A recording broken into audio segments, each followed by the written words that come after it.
Welcome to New York's #2 sports show. The Rangers lose to the Winnipeg Jets 4-2 at Madison Square Garden. The Rangers have had a pretty rough schedule lately, so this was their 6th game in 9 nights.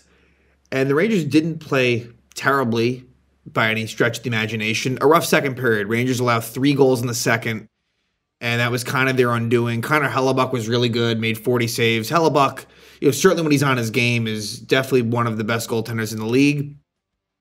And, the Rangers just didn't quite have it in this game. And that was fairly evident, especially in that third goal by Winnipeg, where Chris Kreider makes a really bad turnover and just, the lack of, effort, if you will. Don't really want to use that word, but, could have been a lot better. Not that he would have caught Mark Scheifele, who had a hat trick, including an empty net goal, but Scheifele, was a key cog for Winnipeg, and the Winnipeg's top players got it done, right? Hellebuyck included, and certainly Scheifele with the hat trick, and then Kyle Connor as well. He scored a big goal for the Jets. So, yeah, things are tightening up. The standings could not be closer in any way you want to look at it. The division, Rangers are 2 points ahead of Carolina. That's all it is. So with 13 games left, just a 2-point difference. And that probably will be pretty close down to the wire between the two teams. So the division's up for grabs. And then just in general, for the entire league, for the President's Trophy, that will go a long way. And ironically enough, as I had said this week, the Rangers face Winnipeg, and that is very close now with this result. I mean, the Rangers are ahead by a point, but Winnipeg has that game in hand, so they're ahead in points percentage. And the Rangers' next 2 games are at Boston, home against Florida. And the Rangers, and I'm not even talking specifically about the President's Trophy, but just in general when it comes to the standings and, more so in the Eastern Conference, of course, and who they might play in the playoffs. These next couple of games will determine what may be happening. And still a lot on the line with not that much season to go. But this game, a little disappointing, not all that surprising. The Rangers did beat Winnipeg in Winnipeg earlier in the season in a game where the Rangers won in overtime. Winnipeg, I remember, played a pretty damn strong game, if memory serves. That was on October 30th, and Zibanejad, I think he went and goal in overtime. I believe the Rangers tied that up somewhat late. Yeah, Kreider had a power play goal at 13-12 of that game. So, you knew Winnipeg was going to be tough. I do think that they are probably, one of the better teams, certainly in the Western Conference. And Rick Bowness, their head coach, was actually out. I believe he was dealing with a family matter. So their interim head coach for the night is their assistant coach, Scott Arniel, who was on Alain Vigneault's staff with the Rangers. So a familiar face there. But yeah, the shot totals are a little misleading. The Rangers outshot Winnipeg in this game 40-27. Before we get into the game, let's talk about some lineup stuff. So Ryan Lindgren, it's kind of the news that I was hoping for because it didn't look good, and it's kind of what I somewhat expected. I didn't think it'd be season ending, but it could have been. But you also knew he'd miss time, and it kind of sounds like he'll miss maybe 2 to 3 weeks, maybe a little more than that. So it's kind of that Jacob Trouba timeline. And so the good news there is I believe that Ryan Lindgren will be back before the playoffs. And look, he could probably use a little bit of rest as well, right? It feels like, he's always battling injuries. So this could be decent. Now, you hope it doesn't hurt the Rangers in terms of them winning and losing games. It could affect them. And the defensive pairs were what I suspected they would be, although they did switch. And part of that was, I think, because of the struggles that they were dealing with. But it was Miller with Schneider stayed the same, Gustafsson with Fox, and then Jones with Ruedel. So Ruedel made his Ranger debut. But by the third period, they kept Jones with Ruedel, but they did switch where we saw Miller with Fox and Gustafsson with Schneider. So don't be surprised if maybe they pivot to that. I don't have a terrible problem. If they want to do that, that's okay. I guess the interesting thing there is that what you're basically doing is Gustafsson and Schneider, that was the third pair. And the one that unfortunately I think when Trouba comes back, it's probably going to be the pair we see again. So I would prefer it be the Gustafsson, Fox, Miller, Schneider combos. That would be preferable, but I could see them doing that. As far as forwards are concerned, Matt Rempe was out. So this was the first game he was eligible to come back since the suspension. But because, specifically Johnny Brodzinski, but just in general, because they had done so well last game, they stuck with the same lineup. And I guess I shouldn't have been terribly surprised, although I thought Rempe would be reinserted into the lineup. And I would think that Rempe will be back in, if not the Boston game, certainly the Florida game. He'll be in he'll probably next game coming off this loss. But that would be my expectation. So that came as a little bit of a surprise, but I guess I can understand they didn't want to mess with what was working. And again, lines were juggled going into the third period. And just to jump ahead there, where it started out with Zibanejad centering Panarin and Lafreniere. I think originally it was in the third, it was Wenberg centering Kreider and Roslovic, although I think then that changed to Trocheck. I think Trocheck and Wenberg kind of switched spots. So yeah, Laviolette was trying to shake things up to get them going. Didn't really happen. I mean, the third period they were solid, but they really got going more towards the end when it was a 6-on-5. But in this game, Shesterkin versus Hellebuyck, and Hellebuyck outplayed Shesterkin. That's no big slight to Igor. If there was one goal I wish he may have, could have had back, it was maybe that first one, and we'll talk about that. But it was kind of a weird play. But Hellebuyck was good. Like that's the fact of the matter. I thought he was really strong. Did he steal them the win? No, I wouldn't take it that far, but he, I am always fairly impressed. He's just such a big presence. You don't see goalies that big. It almost reminds a little bit of Ben Bishop. But Hellebuyck is ultra talented, and there's always been like trade rumors circulating with him and like the Devils, and definitely you want to keep him out of this division for sure. But yeah, first period, I thought the Rangers played pretty well. Maybe not so much in the first half of it, but I thought as the period progressed, the Rangers looked good. And Will Cooley even had a breakaway opportunity with under 5 minutes left, probably less than that. And I think Hellebuyck got a piece of that. But Adam Fox takes an interference penalty at 10:44 just to jump right in. He interferes with Nino Niederreiter. And Fox, yeah, he's been kind of he's been getting called. This was a different play than the ones that we've seen recently, but he's been getting called for interference penalties. But the Ranger penalty kill does a nice job. Not only in a sense, because they draw a penalty, they kill the penalty. Kyle Connor interferes with Barclay Goodrow at 11:36, so it's 4-on-4. Rangers get a power play. Nothing comes of it. Like I said, I thought the Rangers got better as the period went on. Second period, though, this was their downfall for sure. And at 4:04, Mark Scheifele scores the first of 3 goals on the night, his 20th of the season from Iafallo and Schmidt. And what's unfortunate here, and it always rears its ugly head, and I'm not sure how it happened exactly, why it did. It must have been based off of a line change, like a half line change, but Jones ends up with Schneider. And as much as I want to heap praise onto them for what they've done lately, them together is a disaster. Always will be.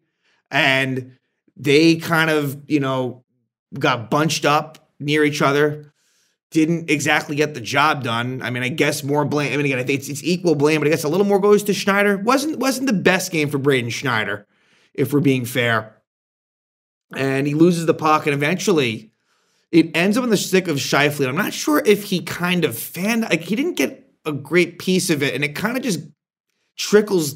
I don't know if trickles is the right word, but it goes through Igor. So I guess he was thrown off guard a little bit. I wish I could give a better description, but I thought if there was one goal that maybe he probably could have had, it was that one. But again, to me, Jones and Schneider are very responsible for it getting to the position it was, and it makes it 1-0 Winnipeg. But they do draw a power play. Capo Caco is hooked by Josh Morrissey at 8:08, and the second power play unit scores. And in fact, I really feel as if the second power play unit should get some more opportunities, because the first power play unit has not been quite sharp, very inconsistent. And Alex Wenberg gets his first goal as a Ranger. So his first goal as a Ranger, it's his 10th goal overall in the season, assisted by Lafreniere and Roslovic. So Roslovic makes a nice pass. Lafreniere takes a shot, and Wenberg is able to score on the backhand rebound to tie it up at 1. But then you get a penalty by Braden Schneider at 11:50. He hooks Iafallo, And so that tie is very short-lived as Winnipeg scores on the power play. Kind of an unlucky break. It's a goal by Kyle Connor, his 30th of the season from Monahan and Scheifele. So those assists, two guys that the Winnipeg Jets acquired before the trade deadline. Monahan a little bit before that, probably a month prior to, and then Scheifele more recently. But yeah, 12-18, Winnipeg takes a 2-1 lead. And it was a shot by, I guess, Monahan that deflected off of Keandre Miller and right onto the stick of Connor. And at that point, the Rangers were a little out of position due to that, and Connor's able to, snipe it in from somewhat close range. Somewhat of a tough angle, but Connor is definitely one of the better goal scorers in the league and gives the Jets a 2-1 lead. And here is where you get the backbreaker. Because, one goal game, fine. But at 17:55, Scheifele scores his second of the night, 21st of the season unassisted, and just Chris Kreider just kind of falls asleep a little bit. And Zibanejad was there too. I would have liked Mika as well to kind of hustle back a little bit as well. Scheifele took all the time he needed. I mean, he was easily moving it all alone, and he just wrists it by Shesterkin. So, it was just one of those things that we've seen from Kreider over the years where he's not always completely dialed in. It's part of the package. And I would say that he's definitely gotten a lot better at it over the years, but it kind of reared its ugly head there. Just a mental lapse. I'm not really too sure why. And it's kind of inexcusable, but it does happen. And the Jets take it through and lead. That was a big goal. For them to have a 2-goal lead going to the third, it felt like it was a lot more of an uphill climb, and it was. In the third period, like I said, they made those line changes to try to spark things. And at 5:02, Capo trips former Ranger Neil Pionk. And I've been saying lately, and I think Capo's been playing better overall, I'll say that, but he's been taking a lot of penalties. It's crazy. I don't really understand. For someone who I'm pretty sure, and the stats I think would back this up, he's not one to really take many penalties. That's just not, and some players more than others, right? Like when I think of Vincent Trocheck, that is a player that just, he takes penalties, right? Kako doesn't, but he has lately. Luckily, though, Rangers kill it off. So, again, as the third period goes on, I think the Rangers are getting better, getting more chances, and eventually, on a 6-on-5 at 18:06, Alexis Lafreniere scores his 20th goal of the season from Fox and Trocheck. So, that is a career high for Lafreniere. He gets 2 points on the night. He just looks dangerous out there all the time. I wish that it's a shame that he's not on the first power play unit. And I'm not asking him to be really, although I would like him to be. I would, but I know that's not going to happen. But that's a pretty damn good player to be on the second power play unit. Let's just put it that way. And you notice in these 6-on-5, 6-on-4 situations, he is the one that is put on as that extra guy from the first power play unit. And he really produces a lot. He does. And I think that's kind of the awesome thing with him is that his goal totals and overall point totals could be a lot higher if he got more substantial power play time. But that was a bright spot here, and he's just been such a threat. And it's great to see the progression from Alexis Lafreniere. So it makes it 3-2. Rangers have a chance, and they truly did. They pull the goalie again, and they had good zone time, some good opportunities. Kreider came close on a pass from either Panarin or Trocheck. Might have been Trocheck, but it didn't happen. Didn't score there. And Zibanejad, with about 35 seconds left, just kind of takes an unnecessary slap. That's the thing. I want Mika to be aggressive. I do. But it's very frustrating when he just tries to wire it when there's other options. It doesn't make sense. And he sees red and look, it comes with the territory, I guess, but it is frustrating. The decision-making has to be a little bit better. So that kind of ruined any of the momentum that they had, and eventually Scheifele finishes it off with a hat trick. Empty net goal, 22nd goal of the season from Morrissey and Monahan at 19:51. So Winnipeg gets the win, 4-2 at MSG. So now the Rangers will take on the Boston Bruins in Boston. And the interesting thing about these next two games, it's opposite ends of the spectrum, where the Rangers are going into Boston trying to get the season sweep. They won the first two.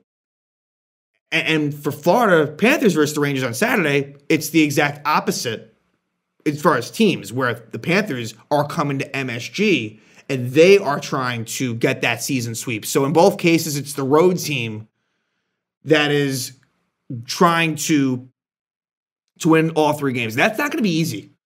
Not going to be easy, like, in either sense to do that. And there's a lot on the line here, right? Like, if, let's just say, like, the Rangers lose both these games, then at that point, to me, the focus completely shifts to the division. Not that it wasn't there anyway, but I think at that point, coming in first in the conference, and let's keep it in those terms, not so much President's Trophy, because I do think there is value to finishing in first in the conference based on the way the standings are laid out. If you lose to Boston and Florida, I do think that you're going to be hard-pressed to get it done. Not impossible, but it's going to be tough. On the flip side, if you're able to somehow win both, then you really have a chance with the schedule mostly lightening up. We'll see. It'll be interesting. And, this isn't a bold take, but my guess would be they'll probably split these two somehow, some way, right? And if I had to guess, I'd almost say that maybe they lose to Boston and beat Florida. That's just a pure guess on my part, and mainly to do with the fact that it is tough to get those, 3 out of 3, especially against high-quality teams. Will we see Jonathan Quick? If we were to see him, it would be versus Boston. I can almost assure you that it will be Igor Shesterkin versus the Panthers, but do they have Quick versus the Bruins? Tough to say. I really am not sure. But it's possible. But the Bruins are playing pretty good lately. They've had a pretty easy schedule, to be fair. But they are kind of finding their game again. So that'll be a big test, just as this Winnipeg game was. But the difference is definitely some more highly emotional divisional games Rangers are coming off of. And so when you do face a Western Conference opponent at home against Winnipeg, it doesn't have quite the juice.